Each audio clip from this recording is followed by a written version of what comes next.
Hi everyone, so today we're going through some bunkai for kata for our Gekisai Dai Ichi. So whenever I talk about bunkai, and if this is your first video looking at bunkai, make sure you pay attention. The main thing is for bunkai, which means applications. For kata specifically, there's a lot of variations. So I'll be giving you guys some basic variations and basic applications today, but they're just letting you guys know there's probably a little bit more, and hopefully I'll cover it in future videos. Okay? So first of all, Gekisai Dai Ichi. Alright, so if you guys don't know what that one is, go and check out the other video to actually do the whole kata. Now, starting point, we know a few moves here. We have our up block, a lunge punch, and Shiko get down bro. Alright, so with our friend here, our first block, always remember the upper block, don't always use it as a reactive move.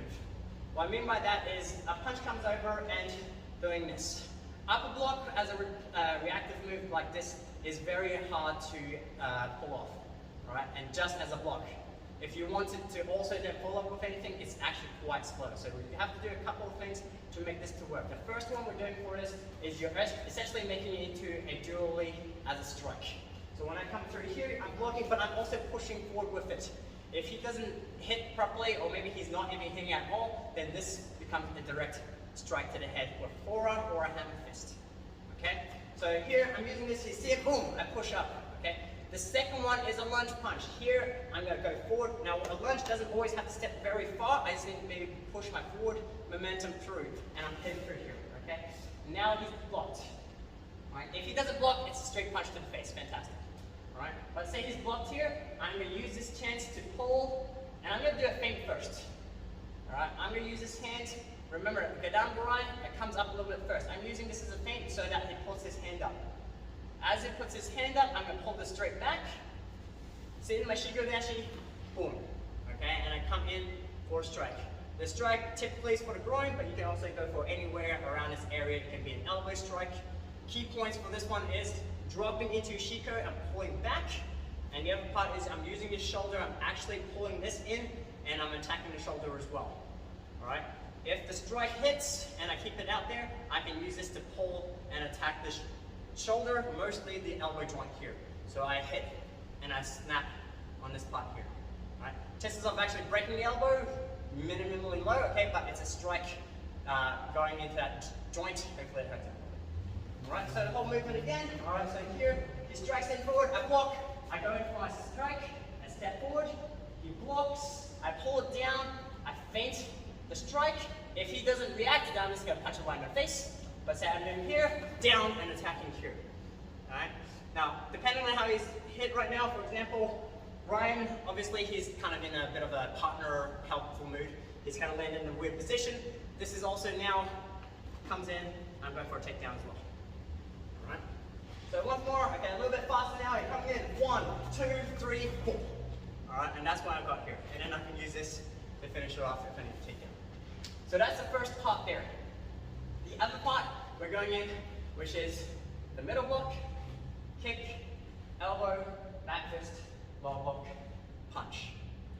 I'm going to show two variations here, one from the outside and one from the inside. Okay, so from the outside first, always remember, built-in parry for the block. This block here is not necessarily just as the punch comes in, I'm necessarily pushing it out. I am trying to trap with this hand. That is the only reason this block is going to be useful. This is, once again, not a very good block for haya like this.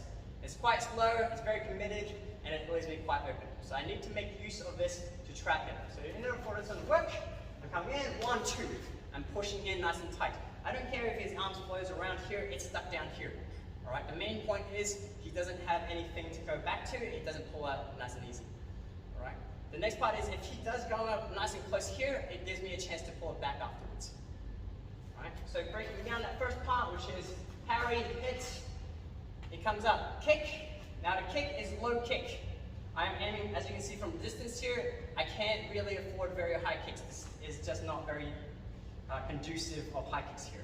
So the kick here, I'm either going straight for the knee, I'm going for thighs, or I can go for the hips. I can even go for the ribs, but at this distance, more likely if I'm going that high, it's going to be a knee. Alright, there's nothing wrong with either one, the movement is still the same. He's a geti, my geti is just a distance difference between that extension of that knee. So, we've got 1, 2, kick. As I do this one, I'm either pulling in with my grip here, or if I started him off here, then I'm just pulling in with my arm. 1.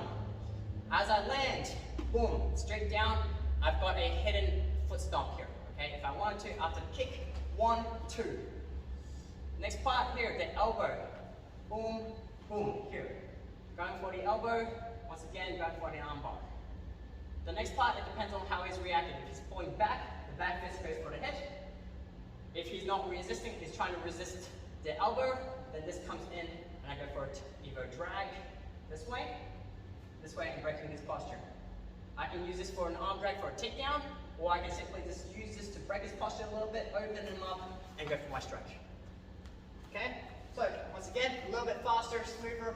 We've got 1, 2, 1, 2, 3, 4, 5. Alright, that's our combination from the outside. Going from the inside means that he's punching that, I'm going from this side now. Okay, when I say inside, it means I'm going towards the center of the person. When I'm outside, I'm going towards the back.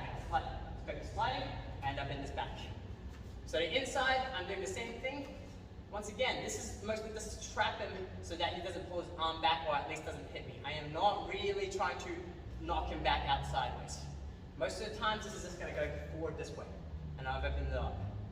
Next part, front kick is now either a knee to the groin, straight from front kick or groin kick to the front.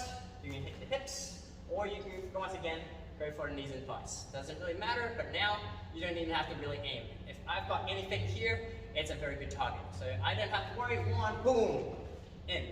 The elbow now goes for the collarbone or the chest, depending on how I react. After a front kick straight to the groin, he's usually going to lean downwards, which means I've got a target in the collarbone or the neck here. Boom. Alright. Next part is I can use this for a straight elbow, and once again, I can go back fist. If he starts moving backwards, I can chase him a little bit. If he's still in close and I still have control there, it means that this one can come in and dig now. I can either come straight down an elbow, or I can use this to start off my lower block and open him up and attack the ribs, or I can go for the head again, all right, and going back to the outside. So as you can see, the lower block is very often used as a little bit of a scoop. I'm changing positions in and out. Especially when I'm going for the inside, this is a very dangerous place to stay. All right, if I'm over here, and the inside is always a little bit dangerous because he's got his upper hand coming ready. He's got his upper knee going ready. He can knee me, he can kick me, he can punch me on that one. So after the first initial shock, boom, okay, I'm in danger here. All right, from here it's a little bit of a scramble. He's gonna start either wrestling me, he's gonna start punching me, elbowing me. This is gonna be an issue. All right, and that's why a lot of times after the first couple of strikes, I stun him, and if I don't kill him, I just take out to the other side and I'm taking him back again. And I can start attacking here again. All right, and the same reason why I don't want to stay here after that first one. Sometimes I might want to open them up to give me a better shot in the front. Okay, so you remember this little windscreen wiper idea of moving back and forth. Okay, good. Now the last little bit, okay, the really weird part, which is the boom, boom, boom, turn, 2, 3. All right, I'll break it down 2 main parts here. Number 1 is the chop into the double punch here. So chop into the double punch. I'm building the bridge, just like we did with the upper block, which is I'm striking, boom, and I'm building this little bridge. All right, building a bridge is a very kung fu concept of getting arms to meet, and I'm forming a bridge between me and my opponent. It gives me a chance to kind of control, to feel for the other person. All right. Now, very simple movement here is to pull back into a weird reverse punch here. Okay? This is actually an overhand punch. All right, so if you guys watch boxing and things like that, this is an overhand right. That's what it is. So this movement here, I've made the bridge, and I do like what I call my doggy paddles. I cut my hands a little bit, and I just pull straight down. And I hopefully get that reaction out of my opponent, which is that little jolt, a little bit of whiplash. All right, it's very sudden, and it's very good for kind of catching people off guard, especially if people aren't used to that same hand doing something immediately after a strike. So the movement is I chop, I'm bringing his hand up again, I pull straight back, I sit my weight down, boom, he's down, and this immediately launches out for the overhand. So the movement here, boom, straight down, boom, over. And there's my overhand there. Okay, so that's that initial strike.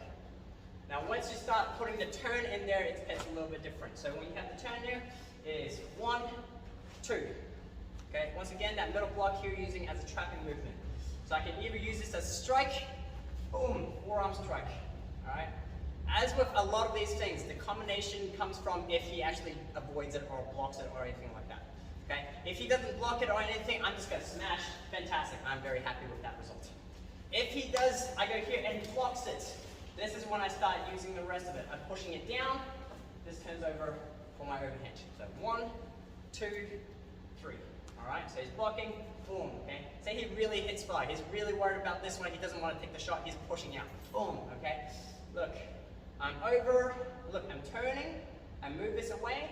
I trap. And as I'm doing the turn, you notice when I'm doing the turn here, I can push my weight on top. I have a little bit more weight to push his arm down. And now I've opened him up. I've got the momentum I need for the overhand. Alright. I can also see, as you can see, this is a double punch, so I can also use the same idea of 1. So he's blocking here, strike, 1. I can use this instead of the overhand. I can move directly into the body shot first, the short punch first, and then the overhand. Very rarely do the double hands use as the same as is. It's very rare that anyone does hiya. Aside from animes and cartoons and movies. Alright, so very often if you ever see a double hand in karate, it's just a shortcut in the sense that I can use either. Okay, so I've got 1, 2, 1, 2. Okay, or it's 1, 2, 1, 2. Up to you. The reason why we did 2 is we switch it around. So I've got here, boom. Okay, so he's blocking. He comes in. I come here. He blocks it. Boom. I can switch it around now. Look, I can grab, I can use this grab, depending on how deep he is with the block. If he pushes in a little bit more, I can just directly into a middle block. If he doesn't, it becomes a grab. And I twist, and look, now his arm's trapped under his own arm. Fantastic, boom. There's my second one coming through. Okay? Those that are other variations of that, if I manage to somehow get into this position, I might not even go for a strike. I'm going for the arm lock here. Alright? Going through. Very nasty one, okay, but it does take a little bit of finesse. Can't always count on the opponent's arm breaking. Alright, so it's up to personal preference. If you like the grappling, that becomes very nice. If not, if you get it boom, boom, over one. If not, very simple, especially if your hand's not in quite the right position and he's struggling a lot, then you just let go and go for a strike from there. Alright, and then you can rinse and repeat. Boom. 1, 2, 1. 1, 2, boom. 1, 2, boom. 1, 2, boom. Alright. From there. Okay? Anyways, like I said, there is a lot. You probably noticed that I missed a couple of moves there, okay, but there's only so much time for this video. I will have a second part and probably a couple more as we go along, but play around with those, and I'll see you guys later.